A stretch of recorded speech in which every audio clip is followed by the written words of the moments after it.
After Criminal, you entered the 1990s and sort of your villainous period, beginning with Count Dracula. I guess king of all villains.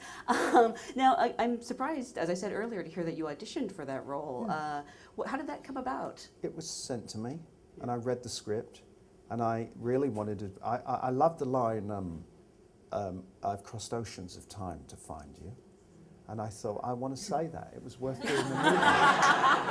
I did the movie because I wanted to say that line. I thought, I really want. Wouldn't it be great if you could say that to someone and mean it, you know? So I auditioned and And I assume it was a good audition? Yeah, I guess. He liked it. And how do you prepare to play Count Dracula? Did you watch other portrayals of it? Did you read the book? No, just what I did. I had a place up at Benedict Canyon, and I used to. You went for rehearsal. We called it Camp Coppola, and you went for 4 weeks to Napa, and we rehearsed and improvised and read the book out loud, and we got a big trunk of clothes, and we dressed up and did the etiquette and the sort of manners of the time, and the way the lady would curtsy or the way the guy would bow, and we had period dancing. I mean, all of this great stuff, and we drank his wine, and he cooked for us, and it was quite an amazing experience. But people were going off and they were doing ballooning or riding horses and all of that. And I said to Francis, I said, well, what do I do? I'm 500 years old and I'm dead. I don't really know what. So he put me in a coffin. He got a coffin for me. Like special made, or they just went and picked one out? No, they went and picked one out, I think, for the from the back lot. Yeah, had a nice silk lining. Yeah. And I kind of hang around in that for a bit, trying to get the vibe.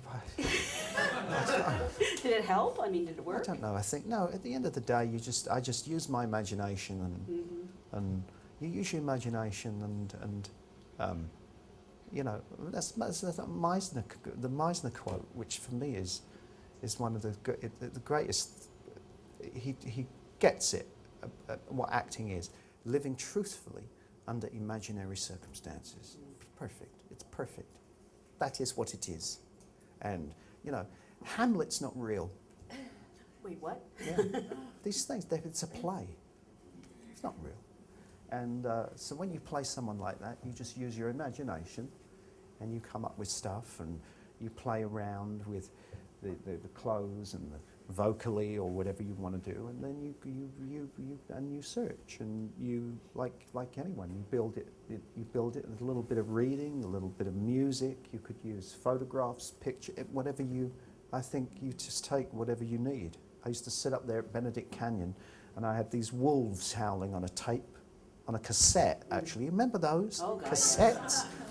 And I had wolves howling, and so I went out onto the patio and I would put these speakers at the I think I'd had a few glasses of wine when I was doing this. I don't think I was completely sober when I was doing this, but I put the two speakers out into the canyon.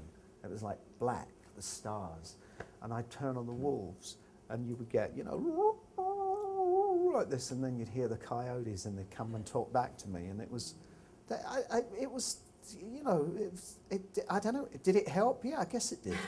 But I was willing to try anything, really, to get into the skin of someone who was undead, you know. But good experience. Is sleeping in a coffin the strangest thing you've ever done to get into a character, would you say? Or are there more bizarre things? Well, I think making love in a coffin was the strangest thing. But that's a whole different story. We won't talk about that. Try anything. Yeah, you know. One of my favorite performances, and I know I'm not alone based on the applause I heard, is as the corrupt DEA officer in The Professional, a.k.a. Beyonc. Yeah. Such a great role. And this marked, I think, your first collaboration with Luc Besson. Yeah. What was that character like on the page? Did you add to it? There's so many great little things. Yeah, it was Luke's encourages you. He's incorrigible. He just sort of, he had a great sense of humour. I mean, the famous line is everyone, yeah? You know, bring me everyone. And I just did that as a joke to make Luke laugh. And I just said to the sound guy, you know, be careful, I'm going to do this. He doesn't know, but I'm going to do this one really loud, like, you know, and turn and scream it like that. And I did that really just to give him a giggle like that. And he did laugh. And he said, it's in the movie. I want it in the movie. That is, yeah. What about listening to the music, the Beethoven and yes, yeah. Ironically. Yeah. Was that all your creation, or was that in the script? No, that was in the script. That was that, you know, the Beethoven and the headphones was in the script. Yeah, and the idea of him taking something, this pill that he takes, that was in the script. But how we did it, I'm not good at swallowing pills, so I tend to do this sort of. It tends to become a bit of an opera. Like I'll take a pill in the water and I have to kind of like force it down, and so I used that thing of looking up and doing the pill, you know. It just. Did you do that in rehearsal? And he's like, "Wait a minute, I got to get a camera up here." Yeah, I think I did a rehearsal. There's a great overhead shot of you. Yeah, it was on a long lens, very specific focus that you had to hit on a telephoto lens from above, and they had you know, a stand, like a you know, the silver a C-stand. Thank you. And that was up the back of my suit. Really? And it was against the back of my head here, so that when I tipped my head back, I knew that I couldn't go too far, and the rod touched the back of my neck, and I knew that I was in perfect focus. You're kidding. And I have to go watch that right now. Strange. Yeah, strange. Yeah. Did Luke ever say no to anything, to any ideas you had? You talked earlier about how a lot of directors reject ideas. Sounds like he's open to everything. Oh no, that's the trouble, though, isn't it? You know, you know. So Alex Cox was like that. You go, hey, I've got this great idea. Why don't Sid and Nancy ride in on a horse? You know, you could just be like, you know, it could be, you know, and I'm wearing a tutu, and she's, you know, and he'd go, yeah. You've got there's a filter there, you know. You know, you've got to edit. You've got to edit. But Luke is fun. Yeah. He was fun on a set. Yeah. His movies are so much fun. I have to imagine you guys are having They're fun. cartoons. Yeah. You know, and then I got sort of, after those, I got a little, I mean, Fifth Element, I mean, it was me singing for my supper, because he had financed to help part finance my own movie that I was directing. So it was I was in Fifth Element. That was the trade. Yeah. And then I got a little bit. I got Typecast. That was well. First, I want to discuss Fifth Element because you have one of the greatest character names in history, Jean-Baptiste Emmanuel Zorg. Again, how much of this character was your own creation? It was mine. It was a cross between Ross Perot and Bugs Bunny. The hair too is fantastic. Yeah. Yeah. Well, that was that. You know, you remember he was on that campaign. He was on that campaign. He had that strange voice, and then I had the little teeth. Yeah, what's up, Doc? and it was that. It was literally that. Bugs Bunny, Ross Perot, and that's how I sort of came up with it, because he wanted him to be a certain way. But in French, you can do it. When Luke would do the character for me, and he likes to do the character for. That's the only thing about Luke. He does love to act it all out and show you. But he did a certain. He could do a certain thing but with his own accent. It was right on. You know, it was the thing. So the closest I could get to it, to give him what he wanted was to cross-pollinate those two and give him something, you know, that he was sort of happy with. And then they're fairy tales, aren't they? Yeah. For sort of grown-ups, really. And then that became. Then I got a little sort of. It all got a little big, for a while. Well, I remember seeing Fifth Element and having this reaction that Chris Tucker is giving the second weirdest performance in this movie. The second weirdest. The second weirdest, Yeah. yes. That somebody could actually out-weird him. Oh no, I think he's pretty weird. Yeah, definitely. Yeah. But you did play a lot of people on the wrong side of the law in the 90s. I mean, True Romance, Murder in the First, Air Force One, Lost in Space. Is there a reason you think you were drawn to these kind of roles? They're outsiders. Yeah. They're all outsiders. King Lear's an outsider. Mercutio's an outsider. Smiley's an outsider. That's where the drama is. And you mentioned you did get Yeah. typecast. At what point did you realize you were only getting villain roles? Well, it would just come in. It would just be another thing. That's all that was really sort of coming in. And then I just decided you just have to decide to say no, and that you need to, and that you want to turn the ship around. Mm-hmm. But it's a big ship to turn around, so you can't do it overnight. You can't do it on a dime. And then I did a little movie called Nobody's Baby, which I'm very proud of, but went straight to video. That was partly me wanting to get away from that, so I did this comedy, Mm-hmm. but no one saw it. So yeah, I think you do get into. I think all actors have suffered from it to some extent, that you get typecast because you are at the mercy of the people, or the imagination of the people who are casting you. Mm-hmm. And then you get someone like, you know, and then they did 10 years of fantasy with good guys, Yeah. but which was Potter and Batman. But I mean, you know, thank God that Nolan sort of said, no, I'm not going to cast you as a villain. I'm going to cast you as virtue himself, Mm-hmm. the good guy. And in Harry Potter, technically everyone thinks you're a villain. Initially they do, yeah, and he turns out to be the godfather. Yeah. But it was a great period of it was really a great time, because those two, I mean, listen, to get one franchise, it's great. To get two, I mean, how lucky have you got to be, really, to get two? But they enabled me to bring up my kids. I was a single dad, and until recently, actually, I remarried. But and so I spent a great deal of time at home. Mm-hmm. You know, I mean, you want to talk about accomplishments. You know, they're my great accomplishment. And how old are they now? Nearly 13 and 14. Are they showing any interest in acting? One of them is. Really? Yeah. Yeah. Does that frighten you to hear that, or because it's a rough life. It's a tough business. Yeah, it is. But if you've got, I met a kid the other night who wants to be a director, and you know, but if he's got it, it's hard when you've got that. When you've got it. Hard to just really do something else when you're bitten by it. Mm-hmm.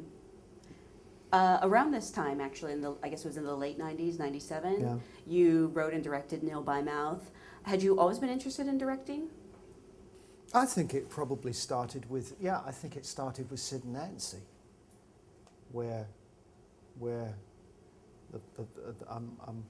first half of the movie is, it's cartoonish, and I just wanted to drag it over. I wanted to pull it over, you know, and say, but you know, let's show something of what it must be like to be a heroin addict, to never leave a room.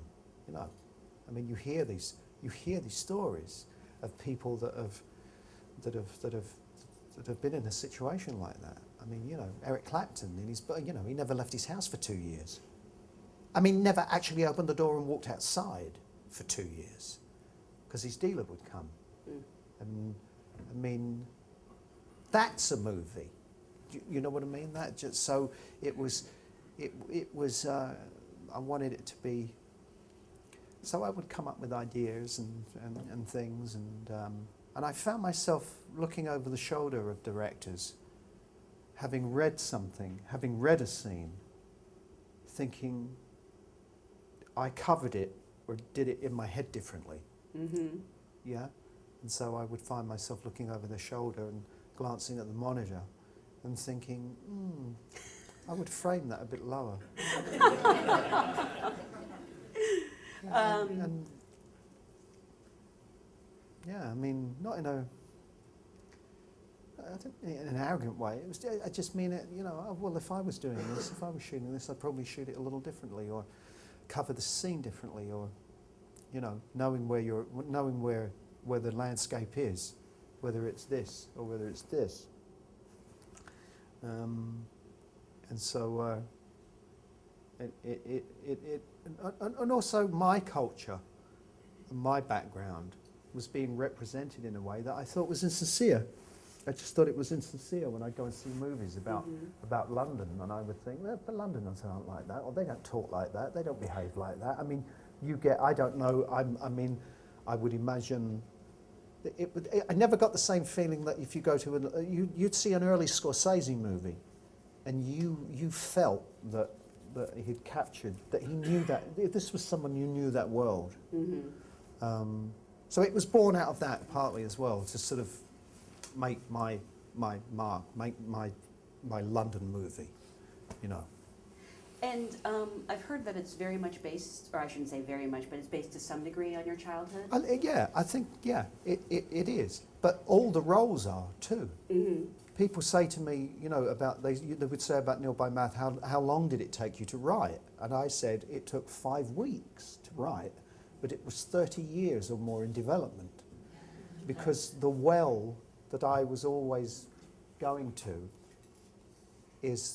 that's the well. The well of Nil by Mouth is the well I was always going to when I was playing all of those other roles. So, you know, if you see Dracula crying, it's not Dracula crying, it's Gary crying.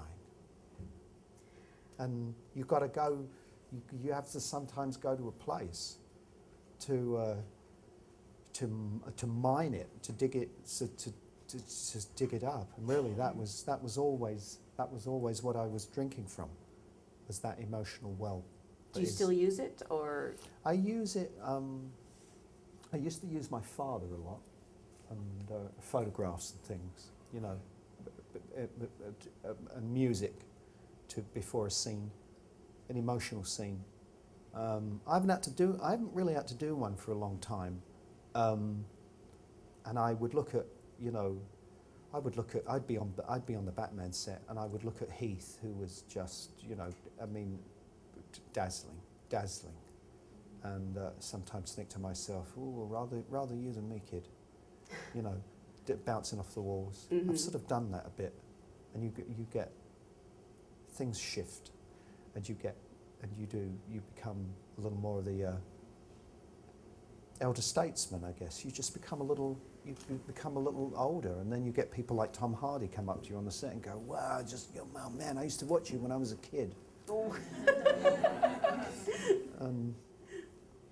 I'm sure he still watches you. But there was still this, I mean, there's that, yeah, you're going to that place, you're drinking from it with Smiley, but it's such a closed, restrained character that I can do it all internally from an armchair, rather than be asked to express myself in a physical way, like Stansfield or Sid, where you're ricocheting and you're like a pinball, you know. I feel that was my life for a long time. Mm-hmm. You know, I think you feel that as a young man, that I can only speak for myself, but I didn't really know what I was about, or what I was doing until I was 45. I look back, thought I was having a great time, and probably was, but I just felt like this sort of this pinball, you know. And this is why women, I think, sometimes want They always, you know, the guys always think that the women talk common sense and the men talk nonsense. And you hear these saying, well, he, you know, he doesn't do this and he doesn't do that, and this, you know, and they're talking about they talk about a young guy, and you go, well, you know, what do you expect? You know, he's 22, you know, so you just feel you could. I could do it. I could do it. It was nice. It was a great experience. It was Smiley is an emotional role, but it's all happens on two performances actually that you get a lot of questions about. One, I was trying to find the perfect card for it, but one is the Contender, yeah. which is a very controlled character to some degree. Yeah. You're also a producer on the movie. What Yeah. compelled you to sign on as an actor and a producer? We just found it and thought it was a smart film. Great part for female at the time. They were few and far between. Those kind of a real great leading role for a woman. And I thought it was interesting and quite topical of what it had to say. And so myself and Douglas, we sort of nursemaided it through to making it. Just something that caught my eye. Yeah. We also did the same with Nobody's Baby as well. You know, little things come in sometimes, and you want to. Rod was a first-time director, and you know, and I think rather us than somebody else, because we really honor the fact that it's a filmmaker's. You know, we had screenings and we had discussions and we had notes, and it went through the usual sort of stages of shaping it. You know, but at the end of the day, it was Rod's movie, and we as a small, albeit a very modest company, respect that. Mm-hmm. Respect the filmmaker. One of the reasons I was curious is because I can't find it now, but there was a card here that said it was like the most villainous role they'd seen you play, and although I don't agree with your character in that movie, I actually don't see him as a villain. I was curious what your standpoint was on that. Well, he's not a villain. No, he's just Republican. No. He's a Republican. He's a Republican. He's a what? Sorry. He's a villain. He's a guy who believes that she is not he genuinely believes that she is not up for the job, and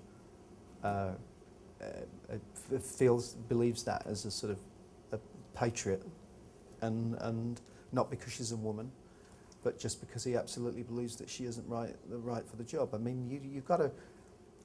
Like I said, you know, you have a responsibility to the character, and there's certain things you have to like about a character. Otherwise, the audience won't like them. You know. So I never really thought he was, but a villain. But who wrote that? I don't know. I can't find it. Probably a Democrat. Okay. Well, one person we can all agree is a horrible, heinous villain is Mason Verger from the movie Hannibal. The only. He's sweet. Oh. He reminds me of my grandpa. That is an amazing, I mean, you're always unrecognizable, but literally unrecognizable.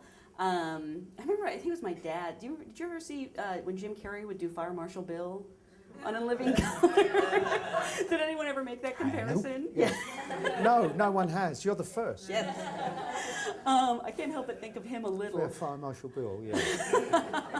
A terrifying Fire Marshal Bill. It's an amazing performance, and it's uncredited in the film. Yeah. Why is that? Do you want the truth? Yeah. No, I can handle the truth. You can handle the truth. I think it was, I don't know, it's just something to do, it was maybe something to do about billing, or there was some reason for it, and I just said, yeah, they wanted me to, but they wanted me to publicise it, so you said, oh, my name means something to publicise it, but you don't want to put it on the poster, or you don't want to whatever. It was one of those sort of one of those situations. Sure. And I just said, so I'll go I'll do it, but I won't. I don't want billing. I'll just let it just be in the credit roll at the end. I was happy to. I was really. I mean, it was one of those things where a studio, they have a certain budget for the movie, and Tony, of course, why not? Because you don't have a movie without Hannibal Lecter. But then there's a budget for all the other actors, so you have to fit into the money that they have for that role. Well, we only have $75 for that role, or we only have $100 for that role. So this is it. This is the role. We have $100 for it. So if you want, otherwise we make a call and we go to someone else. It was one of those sort of situations. Yeah. I was happy to. So I think that was why it wasn't credited. But what an amazing. Tony and Ridley. What an amazing experience to work with those two guys. And he told me. Have you got time for one little story from Tony? No, from Tony. Oh no, I think we're but Tony Hopkins, great piece of advice and a great thing I learned from him. And he was in way back at the National Theatre. This is probably in the late 80s. No, maybe even earlier, probably mid-80s. He was in a play by David Hare, Pravda, at the National Theatre. And you knew that you were in the presence of one of the greatest performances of the 20th century. It was mind-boggling how good he was in this play, and he had a physicality to him that was very sort of specific. And that this is really the point I'm making is about you asking earlier about putting together a character and how do you. And this is someone. And Tony works from animals and mammals, animals, and he circled people in the play very slowly. And it was like, and he said it was like the shark from Jaws. That's where he sort of got the idea. And he had these eyelids that blinked like a lizard, and they were like really sort of slow. But he had this physicality where he stood there, and he would like move like this, and talk to people, but he would never pick up his feet. So he was always sort of in this great physicality, this thing. And I was fascinated by it. So when I got to work with him, finally, on Hannibal, I said to him, the physicality of it. I actually then did a play for that, and you've got to steal from the best. I stole it. That's what you do. So I said, well, I kind of nicked your act when I saw it, but how did you come up with the guy, the character? And he said he was totally lost and didn't have a clue of how to really play this guy. And they were at a technical rehearsal at the 11th hour. And they were at a technical rehearsal, and there was a break where they were fiddling with some of the lights or something like that. And he was standing sort of on the stage, presumably very worried about what he was going to do 2 nights from now when it opened. And David Hare said something to him from the back of the theatre. And he was standing on the stage like that, and he couldn't hear him. And he said, "What was that?" And he went, "Oh, that feels good. That's good." And that's how we got that physicality and how we found that character. And really, what makes you can read and you can research and you can do all sorts of, all of that stuff. But what makes him great is the fact that it's intuition. You have to have the thing to recognize when it happens, to register. There it is, or to even be aware of it and to see it. And I think that was a great sort of great story from Tony. And it's you guys, you just find it from wherever it comes from. I met Thomas Harris for The writer of Hannibal? for 1 minute in passing, but he sounds like Miss Verger. He's got like, you know what I mean? And he went, Gary, I so like you in the movie. You know, and I went, okay, that's very nice. And I thought, got him. There's his face. So, thank you. I was so going to ask where that voice came from, actually. Yeah, oh Yeah. my God, that's Tony Hanger. And then you've got all that stuff in your mouth as well, Yeah. you know. You've got all that prosthetics, and your lips are all stuck up here as well, so that doesn't, that could... Because he's missing eyelids, he's He has missing no lips. lips and eyelids, yeah. And they had a little, they had a device. We went to Greg Canham's workshop, the makeup designer, and we said, well, how are we going to do the thing with eyelids, you know? Because he doesn't blink, and he has the drops put in his eyes. And so what we rigged up was, we kind of all found it together. It was, they put a little thing here under my eye, and then they ran thin fishing wire down here, and then they put in a little tube. It was in like a little thin perspex tube thing, and it ran down here, and it came out the bottom of this thing, and I had like a third nipple stuck to my chest, and that was under the makeup, and then they put one there that ran up my head and under the wig that came out of the back of the hair, and that when we did the take, they pulled that and that, and then they anchored them off. Wow. And that's how I had that big weird kind of eye, and a contact lens, and then that was the sort of fish look that I looked like a sort of a snapper, didn't I? Or something. Yeah. Was it all makeup, or was there some CGI? Because All makeup. It's all before. It's all makeup. Because they actually made less of you, it looks like. Yeah, it was all done with a bit of padding here and a bit of this here, and it's amazing what you can. Well, look at Jim Carrey. Yeah. when he does that fire marshal. Yeah. I mean. You never lifted anything from that? No.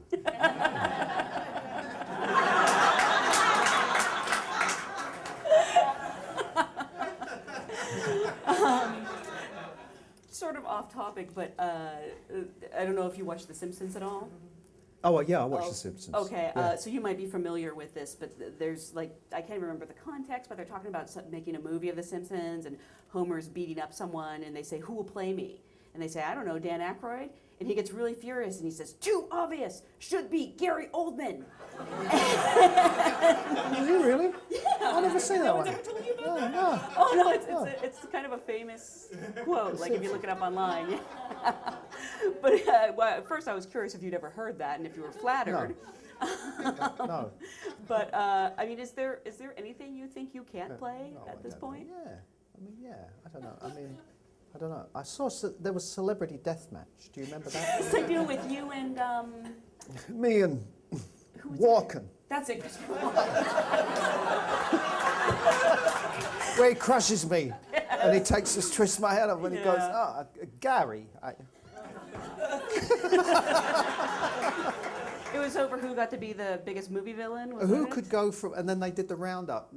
Yeah. We were next to one another. You know, where someone's got a reach, or they've got knockouts and KOs and all the rest Yeah. of it. And who could go to Psycho the quickest that I could do from 0 to Psycho in 3 seconds or something like that. So you have a sense of humor about those things. Oh yeah, Yeah. yeah. I mean, I watch it, and I'm the biggest critic Yeah. of it too. And yeah, but is there anything I can't? I mean, I'd like. I don't know. Just see what comes. It's just what comes in. You know, you don't really. you can manipulate it, to a degree with a career, but you don't get offered every role. So that's there's things that you might like that you say, oh, I kind of got my eye on that, and they say, no, that's for so and so. Yeah. So and so's doing that. This actor's doing that. Well, I thought it was interesting because this brings us to your current film, Tinker, Tailor, Soldier, Yeah. Spy, because you had actually said that you'd never played a role like this on screen before. And it's strange for me to think in your wide variety of roles, you'd never played sort of, what George Smiley is essentially, a very controlled, kind of quiet, sort of, tries to blend into the background. Yes. Was Yeah. that a challenge for you? It was a relief. Yeah, it was a relief because it's, and I'm sure many of you know, when you're just asked to play one colour, it's like one note, a couple of notes, and and you think, well, there's more in me. You know what I mean? What about this chord? What about, it's, and so it was a whole. It had been there, but had not been explored. So it was. I've been waiting 30 years to play this. Yeah, and a great. More of a relief than that. The challenge was slaying the dragon in my head, which was all to do with the ghost of Alec Guinness and how successful that he had been, and he was the face of Smiley, and to many he was the definitive portrayal of him and all of that. So those are the shoes that you're sort of walking in, especially being, first of all, British, knowing that the movie it's quintessentially British. It's a very famous novel by a British author. And don't forget, I left to go to America. Right. As well. So they always want to know what you've got downstairs. You know what I mean? You come back and they go, oh, I see. We'll, but you never know how they're gonna. You never know how they're gonna be. Mm-hmm. That's the thing with reviews and critics and all the rest of it. Yeah, sometimes. Clooney was saying, they'll clobber him for something, and he goes, "Oh, come on, for that? Right. You know what I mean, for that? And then they praise him for something else, and he goes, for that? You've got it. You never know. You never know how it's gonna happen. So I had a big dragon in my head to slay. Yeah, I was terrified. And how'd you get past really, that? truly terrified. Yeah. But you took on the role anyway. How I got past it? I got on the plane. Really? To go shoot the movie? Yeah, I got on the plane. Mm-hmm. Yeah. Well, you've done classical plays before. There's other Hamlets. There's other Romeos. Yes, there's all. Yeah. So that's how you sort of. The way that the trick one plays is, you talk yourself through it. That I would. It's just another. It's an interpretation of a famous role, and you're always in the shadow of all the people that played Hamlet, all the people that played Romeo, or Willy Loman or Blanche de Bois, or all these great characters, these great performances. But it keeps me on my toes. The doubt is always it's a part of my makeup. I'll beat myself up, to a pulp, and yet something keeps me going too. Yeah. Who had the idea to cast you as Smiley? Was it the director? I think it was the casting director. Oh, really? The story I hear was that they were throwing names around, and it's 6 months in, and they hadn't found anyone to play Smiley. And the producer told me, she said, we were even thinking of giving up. We were thinking of not doing it. and the producer and the casting director said, well, what about Gary? And Thomas said, and then it was the light went off, and they went, yeah, let's get Oldman, and I'm glad that they thought of me, you know.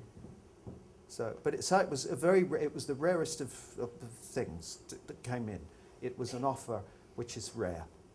You know, you were Really? talking earlier about auditioning and all of that back in the day. You're always in the running or in the mix with 5 other the usual suspects, you know. Or sometimes it's crazy where someone wants you for a role, and I say to my manager, I say, who's up for it?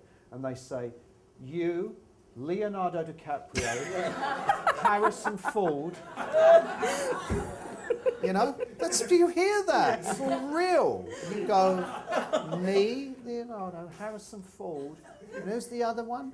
Yeah, Tommy Lee Jones. Well, that makes sense, doesn't it? I can see that we could all play. You know, you hear this stuff. But it came in, and they wanted me, and of course I couldn't say.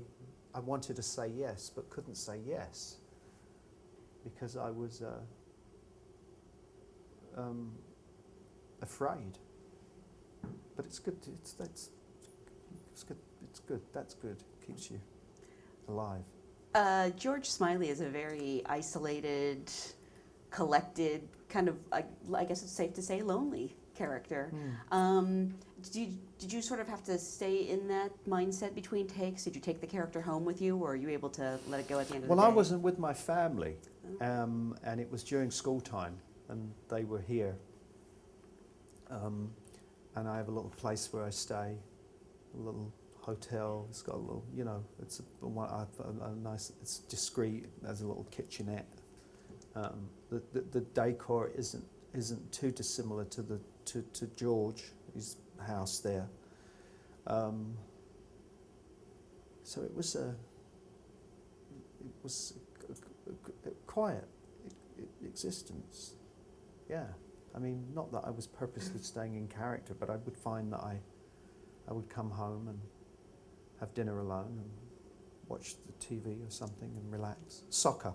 That's how I relax with football. Yeah. So it sort of inadvertently lent itself to your character? It was yes. Yeah. And there would be weekends where I wouldn't talk to anyone. I wouldn't see anyone. I'm a hider. I like a hidey hole. I'm a hider away. And I don't normally come out. They think that this is. People seem to like this movie, and they're responding to it, and they're asking me to sort of come down from the hill. But I normally hide away. Yeah. And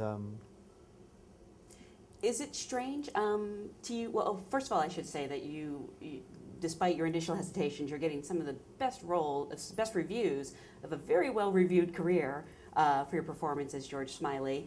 And of course, you are on the very short list for an Academy Award nomination. Everyone's been talking about it. What's funny about that is when I talk about you to other people, they can't believe you've never been nominated. Yeah. Everyone just assumes. They're like, no, he's been nominated for something down the line, I'm sure of it. So is it sort of strange that after a career of playing very flamboyant characters, you're getting this great recognition for someone so reserved? I'm lucky. I'm lucky that I'm getting the recognition for someone who isn't disabled.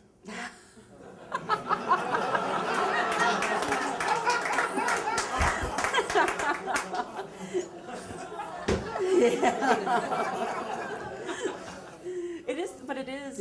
Yeah. If you know what I mean. Yeah. No, it's always the thing that people don't they joke. It's a joke, isn't there? There's a joke where they go, if you're something and if you're a single black lesbian mother with a missing leg or something, you'll get a you'll get a nomination. That would be a challenge. That's something. My manager's here.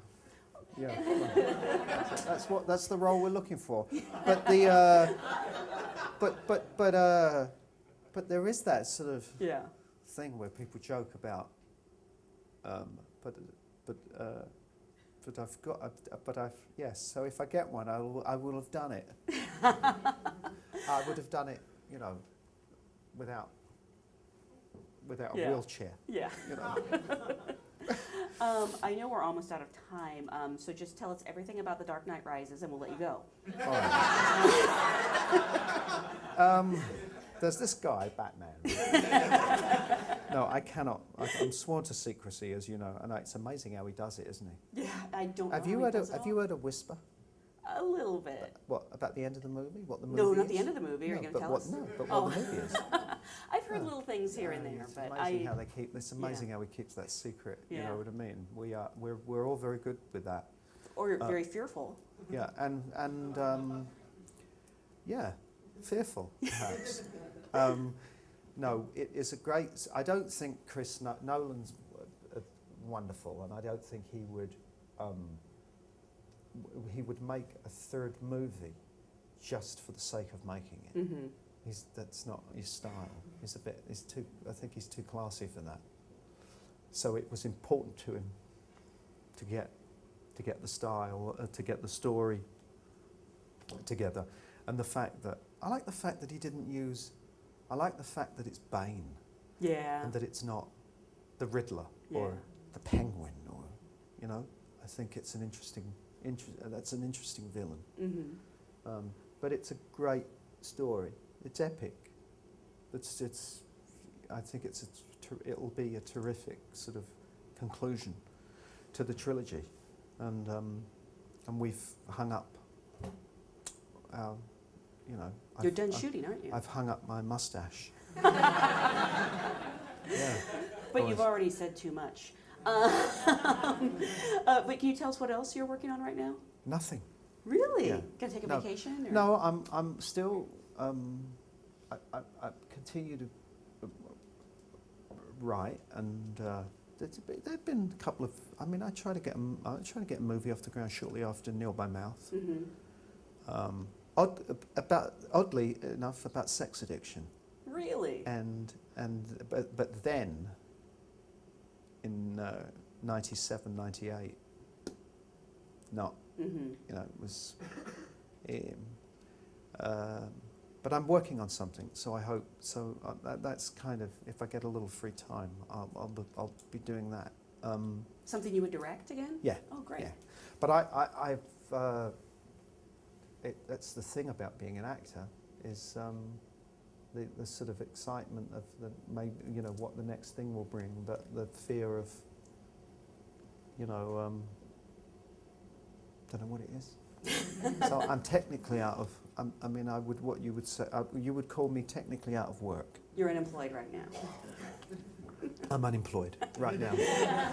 Well, I'm sure that won't last for long. I want to thank you so much for taking welcome. time out of your busy schedule. Thank you guys for listening to the audience.